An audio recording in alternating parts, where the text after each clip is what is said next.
kita tidak pernah dalam kepastian supaya aku tidak pulang karena kewajiban menunggu. Racun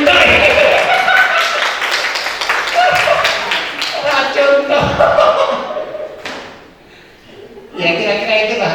Ini banyak. Ini kami terakhir artinya saya dan kawan-kawan itu minim 20 kegulitan supaya bisa satu guru. Nah, saya kira inilah contoh revitalisasi. Pokok-pokok selanjutnya akan. Lalu yang basa Jawa ini Malang Raya ini opo ini jelas. Basa Malangan, variasi Malangan, basa arek wis urip rembaka neng pasar neng ini siji itu. Iso ora basa Malangan iki dadi basa puisi, basa cerita sing ditulis. Basa Malangan iki basa lisan. Ini dari basa tulis. Mergo tulis kuwi lah kuwi intine literasi. Matur nuwun. Assalamualaikum warahmatullahi wabarakatuh.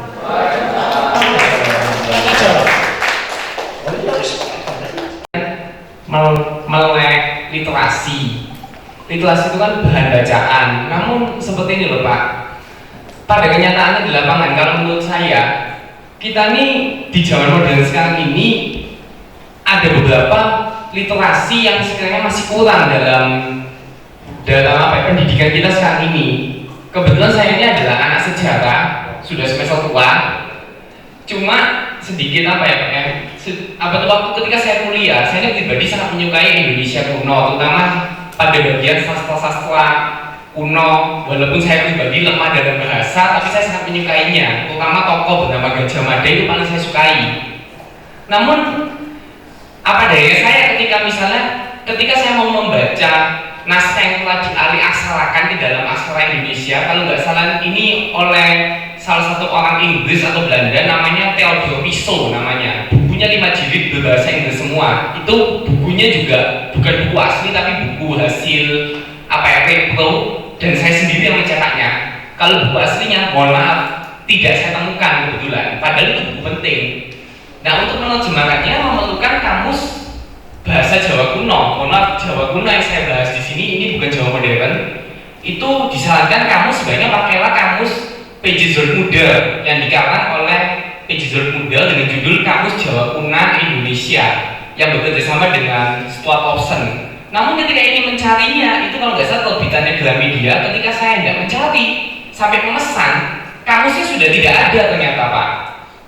Jadi ini bahkan saya disuruh melek literasi, tapi kok mau melek cuma di mulut saja seolah-olah saya ini Pak. Saya belum bisa melek masalahnya. Jadi saya bisa ngomong tapi mendapatkan bahan-bahan yang saya butuhkan tuh tidak bisa gitu loh Pak. Itu apakah Bapak ada solusi? Terus jujur kalau saya membacakan di sini banyak sekali buku-buku literasi penting dalam sejarah, namun tidak bisa saya dapatkan, seperti halnya yang misalnya Tata Negara Majapahit karangan Bapak Muhammad Yamin 4 jilid. Itu kemarin saya pesan ke teman, ini belum saya dapatkan bukunya. Sekarang ini karena udah buku langka, harganya mencapai angka, mohon maaf, kepala 3 juta kalau nggak salah. Nah mungkin teman-teman di sini bisa bayangkan saya ini seorang mahasiswa ini lepas saya uang jajan saya banyak kepotong jadinya karena buku yang menjadi langka. Ya itu hanya satu. Kalau saya katakan, saya lihat ke belakang, kebetulan saya juga koleksi buku saya begitu banyak. Mayoritas beberapa ada buku langka.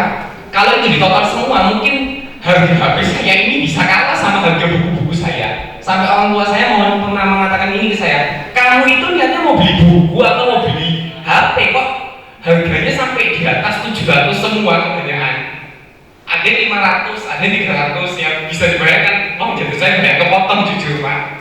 Terima kasih. Yaitu mungkin solusi dari Bapak bagaimana untuk menanggapi hal itu. Terima kasih. Mohon maaf saya sedikit curhat pengalaman saya. Terima kasih.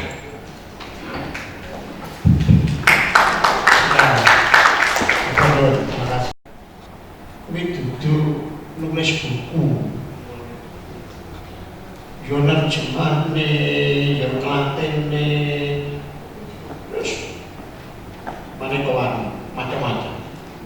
Nah, salah satu yang sangat Salah dua yang sangat lemah di Indonesia yang berkenaan dengan literasi dan perpustakaan itu, satu adalah mencetak kembali karya-karya kuno lama yang menjadi tonggak,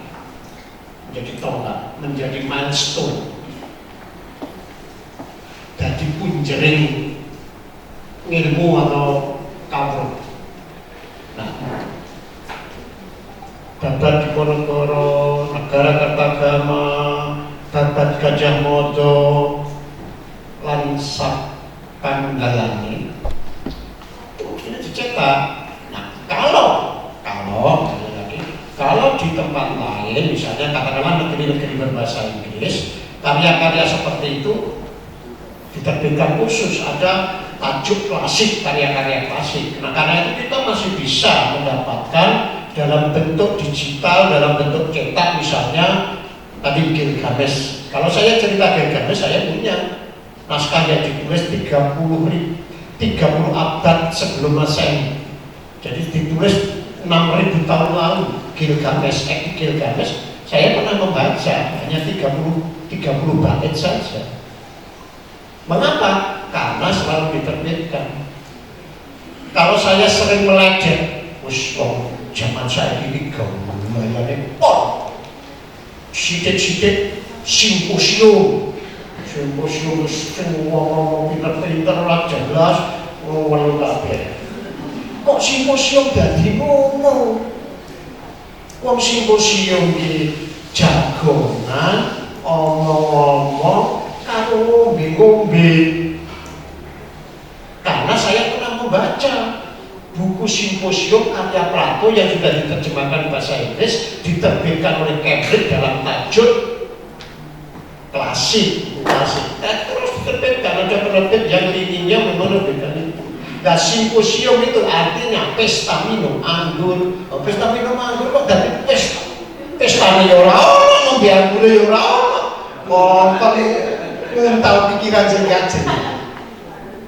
Saya jadi tahu simposium itu dari sim, ada sinonim. Sim itu artinya bersama-sama, pos itu bentuk Latin dari bahasa Inggris kuno, tos itu bersulang. Jadi simposium itu adalah bersulang, bersama-sama. Nah, waktu itu karena Plato ini katanya sugih, misuwur, ganteng, disuguh anggur, jadi jagongan ngobrol taruh. Itulah sebenarnya ilham dari kakek pustaka dan mungkin bisa kami lain. Jadi ilmu itu, pengetahuan itu berkembang dari situ, dari kegiatan literasi itu. Nah, saya pernah baca nih, karena itu saya kemudian juga tahu ya Mas, sajane ya ora ono sing beda. Karena itu kita paling tidak saya mengerti mengapa disebut cinta platonis, cinta yang tak harus memiliki. Tema-tema lagu tahun 80-an. Kok ada yang memiliki, ada yang memiliki. Gitu lah. Itu kan cinta-cinta platonik. Loh, kok disebut cinta platonik? Ya mergo saka uripe Plato. Plato itu ganteng, kaya raya, pinter, ngedak-ngedaki, cewek wayu-wayu akeh, tapi membujang jomblo sampai mati. Jadi jatuh cinta berpuluh kali, tapi tak pernah harus memiliki. Karena itu cinta tak harus memiliki, disebut cinta platonik. Nah, ini karena bisa mengait-ngaitkan, karena kan lagi ada baru. Nah, di Indonesia itu ya sering di yang asli tidak diterbitkan kembali. Mengapa? Itu nanti rentetannya, urusannya dua. Kalau di negeri-negeri bahasa Inggris itu, penerbit buku-buku seperti itu dapat keringanan pajak, dapat hadiah. Kayaknya enggak, wes nulis buku di Soro, wes royaltinya sithik, wajib sing dipajeki pentol, pajak produksi, pajak pemasaran, pajak. Jadi memang itu bukan urusan kita. Nah, lalu solusinya bagaimana? Ya terburu di para penggemar naskah lama. Nah, itu yang pertama. Yang kedua, Indonesia itu merawat warisan-warisan itu jarang. Nah, mestinya ada program literasi itu termasuk misalnya program melatinkan, program kemudian mengindonesiakan atau menjawakan. Dulu peran-peran ini dipegang oleh padepokan-padepokan, pondok-pondok pesantren itu juga bagian yang jarwak macam-macam. Makanya di pondok itu ada singir. Itu kan juga menjawakan Jawa. Kemudian di berbagai kantong kerajaan itu ada jagoan-jagoan macam-macam misal itu ada peran. Nah itu kurang. Jangankan yang begitu, arsip TOC itu yang sudah kita miliki, jelas kita miliki itu 150.000 surat tok. Jadi TOC sembarang itu surat supaya ya awak dhewe iki gak ngelamun-ngelamun sakjane maca surat kan. Nah, surat itu aja loh, dibaca belum. Memang sudah satu ketika belum lama ini ada seorang ahli bahasa Belanda kuno yang disewa pemerintah RI untuk membaca surat-surat VOC, kemudian melatinkan, kemudian mengindonesia.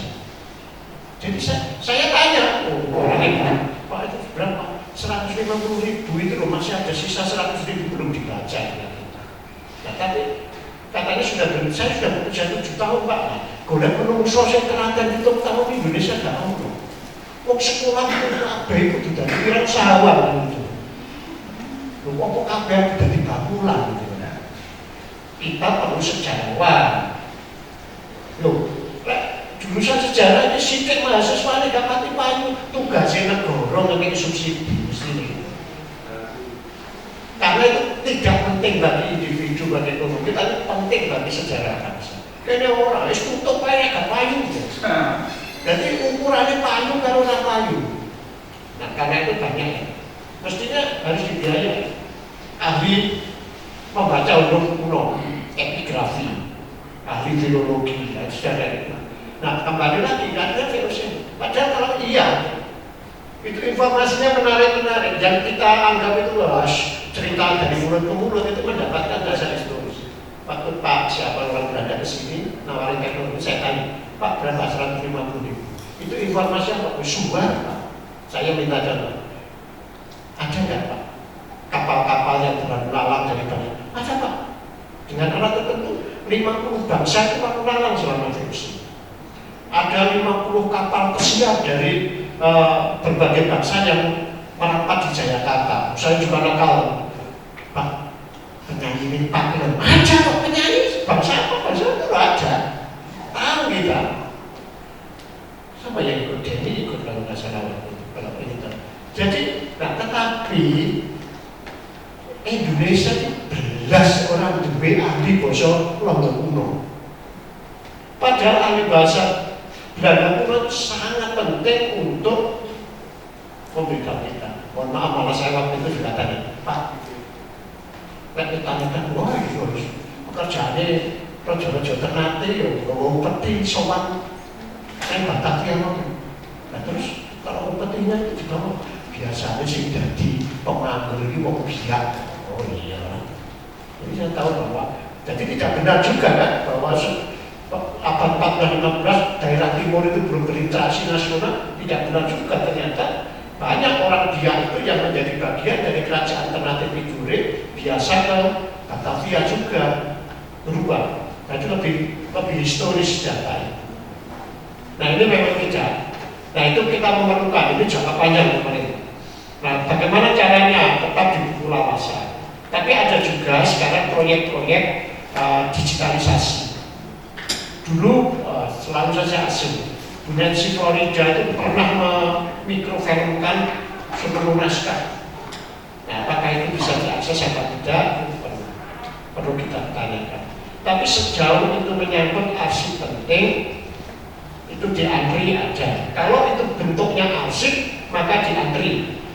Nah, kalau bentuknya sudah buku dan langka, itu pasti buku deposit. Tempatnya di Perpustakaan Nasional. Nah, karena itu silakan berkontak. Nah kalau bukunya Pak Yamin dan seterusnya itu masih buku deposit itu pasti ada di perpustakaan nasional. Kalau tidak ada, dokumen dari Balai Pustaka cukup lengkap dan Balai Pustaka sekarang bangkit kembali secara bertahap akan menerbitkan ulangan yang sudah diterbitkan memang belum sampai sejarah ketatanegaraan. Saya diberitahu direkturnya itu sudah menerbitkan 7.000 tahun merah putih. Jadi simbol merah putih itu sudah 7.000 tahun. Bukunya agak besar, tebal, dan memang mahal. Saya juga tidak terlalu ingat apakah Pak Presiden sudah membeli buku itu, tapi jelas itu salah satu cara. Nah, selain itu ketika saya masih ketika mendiktinya itu Pak Muhajir Effendi yang kebetulan senior saya di Kemendikbud itu malah ada pelatihan penulisan sejarah bagi bukan sejarawan. Jadi sing sejarawan harus minggir dan para pecinta, para sutresno sejarah. Ternyata bagus-bagus. Pelatihannya itu manajer hotel, orang keuangan. Tapi yang ditulis bagus, sejarah mata uang, sejarah hotel. Kan menarik. Bahkan ada sejarah makanan rakyat ya ditulis. Nah ini kan, jadi sejarah tidak lagi berisi dengan tokoh-tokoh, hero-hero, pahlawan-pahlawan dan perang A, perang B, perang C, pemusnahan A, pemusnahan B, tidak. Sejarah jadi tiba-tiba jadi indah. Nah ini soal itu ya, penjelasan umumnya. Tapi kalau saya mendapatkan yang paling mudah memang menjadi sesama. Tapi untuk sementara coba saja buka situsnya Direktorat Sejarah yang alhamdulillah di masa-masa Mendikbud Nadiem ini sudah almarhum, artinya dibubarkan. Mendikbud kita kan pedagang yang penting laku udah. Jadi Direktorat Sejarah tidak ada, tapi saya yakin situsnya masih ada. Buat situsnya lamanya, webnya masih ada. Itu lengkap biasanya. Kalau tidak ada, jadi di 3 tempat itu. Kalau tidak yang terakhir ke komunitas sejarah. Setahu saya Mas Bondan dan dosen UNI itu sangat lengkap koleksi. Karena Pak Bondan ini sejarawan yang tidak umum, yang sangat maju. Selain itu ayahnya adalah pencinta buku dan demokrat sejati yang sahabat Gus Dur paling tulus bagi saya. Ayahnya Bondan Gunawan, anaknya Bondan Winuyoso, saya menyebutnya Mas Bondan. Itu koleksinya lengkap karena terwarisi oleh ayahnya yang memang literat. Itu soal sejarah sana kemarin. Kita memang masih kurang. Mestinya kembali lagi ideal gerakan literasi itu, gerakan literasi nasional sekarang, misalnya Badan Bahasa, tidak hanya sayembara menulis buku saja, tapi juga menerjemahkan buku-buku penting dalam bahasa kini. Jadi tidak hanya menulis, wah ini dari Badan ini tulisnya dibuka gratis, bukan, tapi juga menerjemahkan karya-karya penting, karya-karya yang menjadi tonggak. Sebutlah misalnya tidak hanya kamus bahasa Jawa kuno, kamus Kawi itu harus ada. Kalau ini konteksnya Jawa, tapi juga naskah-naskah abad ke-4 Masehi di Gedong Tiftiel dan lain itu dilatinkan lalu diterjemahkan. Apakah tidak ada? Ada, tetapi terbatas yang menurut saya yang memang laku di pasar. Saya melihat misalnya Negara Kertagama, Sutasoma dan lain-lain juga diterbitkan, tetapi itu karena ya laku. Kalau tidak, ini uraian panjang lebar kesana kemari. Soal buku langka ini memang ya, bisnis tersendiri seperti lukisan langka. mengarani pol, tapi ya itulah.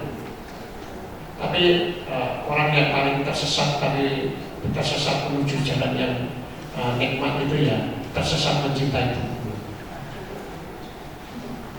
Ya, itu kira-kira beberapa